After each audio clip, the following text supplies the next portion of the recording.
If you're new to my first channel, this one, thank you for being here.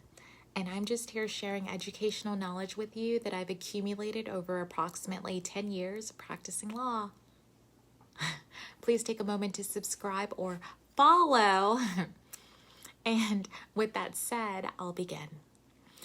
In this video, we are focusing on security deposits that are meant for damages and helpful suggestions for homeowners, landlords, and property management companies related to tenant security deposits. So, what is a security deposit when it relates to damages? Well, generally, it is an amount of money that a person or a company pays before moving into a home as part of an agreement to rent a home, and can serve as a protective measure for landlords and as a professional gesture for tenants on behalf of the tenants to inform the landlord that the tenant plans to take care of the home while living there for an agreed amount of time. And this amount of money can be used to cover possible or potential losses or damages that can occur during the period of the rental agreement. Now, a security deposit can be refundable and or non-refundable. But for the purpose of this video, we will be discussing refundable security deposits related to damages and 5 helpful suggestions for landlords that can also help tenants. Number 1. The first one is likely pretty obvious and usually happens. Have a written lease agreement between you, the homeowner, or you, the landlord, or you, the property management company, and your tenant. But here is the part that's not so obvious. With all of the disputes and disagreements and arguments, etc., over security deposits, it might be helpful to make sure that your lease agreement includes more details related to the security deposit, such as explain upfront different examples of what the security deposit can cover and its purpose. What I find is that often landlords are surprised when tenants get upset about certain deductions from their security deposit, and landlords do not understand why the tenants are upset. So it's helpful to provide examples up front in the lease agreement or an addendum, meaning an attachment to the lease agreement of examples of what the security deposit may cover in an effort to promote transparency, clarity, and understanding, and to try to reduce unnecessary disputes and arguments. Number 2, understand the full condition of the property before your renter moves in.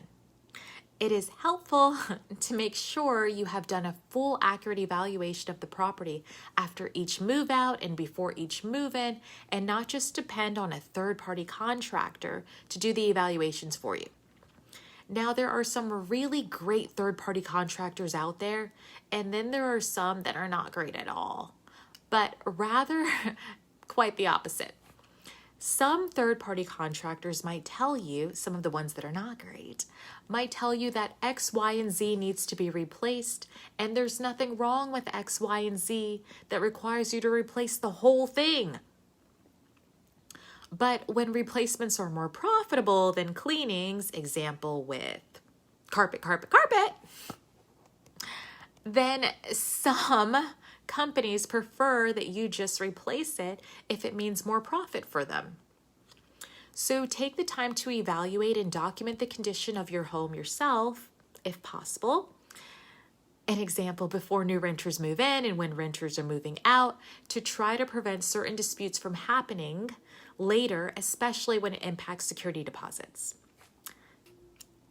Number 3, it can be helpful to consider having a periodic follow-up with tenants, maybe through email or phone calls with follow-up emails, to ask or discuss with your tenant if there are any concerns with the rental home or rental unit that they might want to share with you. And perhaps you can assist them with. And this method can benefit you, especially if it can lead to preventative maintenance measures that therefore might not later impact the security deposit or have less of an impact on the security deposit if handled sooner. And this method can be helpful to keeping the value and the appeal of the property up. And then follow-ups can also benefit the tenants because some tenants might be very receptive and ready to engage in this form of open communication and provide you with some concerns or issues that they are having with the unit or the home that they might not otherwise mention to you at all while they are living there. And you might be thinking, well, this is what maintenance requests are for. And yes, to some extent, definitely. But there are some things that not even maintenance can fix or replace or handle that requires you, the landlord, homeowner, or the property management company to be involved. And ideally, you want tenants to be comfortable enough to approach you early on instead of keeping whatever the issues are to themselves until their lease is over. That line of open communication can promote satisfaction and build positive, encouraging, professional relationships with your tenants to foster a sense of community and more responsibility and accountability on both sides and more lease renewals, positive vibes. Remember, you are a person and your tenants are people, and everyone's going through something different, and everyone has feelings and emotions and better days and worse days, and sometimes a caring approach can go a lot further in a healthier way than other approaches. Ugh. Number 4, it might be helpful to make sure that you are reviewing the maintenance requests, even if the maintenance requests have technically been marked as completed or already performed. I point this out because sometimes some of those maintenance requests cannot be completed without the landlord or the property management actually getting involved. And maintenance may have told the tenant that the work could not be completed, but that message might not have gotten back to you, the landlord, or you, the property management company. Or you just did not see the message, and perhaps the work really needs to get done in the unit or in the home, and the work that needs to get done could tie directly to the security deposit later on in a much more expensive way than if the work is addressed sooner. And the other reason to review maintenance requests is simply to see what kind of problems tenants are reporting. See if there are certain trends, larger issues at hand, etc. Things that could be proactively addressed by you if you are aware of it. And 5,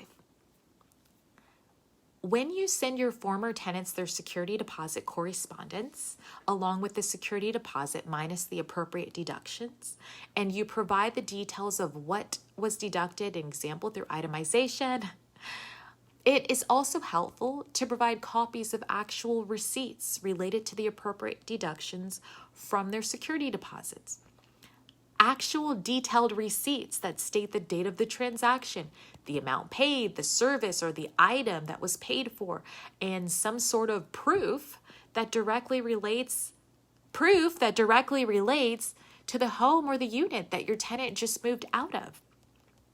And maintaining that ongoing open line of communication with your tenants and building that professional rapport during their lease term is more likely to be helpful in establishing that your receipts related to the security deposit deductions are for that particular home or unit without your tenants possibly wanting to question you over it or wanting to continuously question you over it. And providing actual receipts helps to further promote a sense of transparency between you and your tenants, which is something that's helpful. And for more education, please subscribe.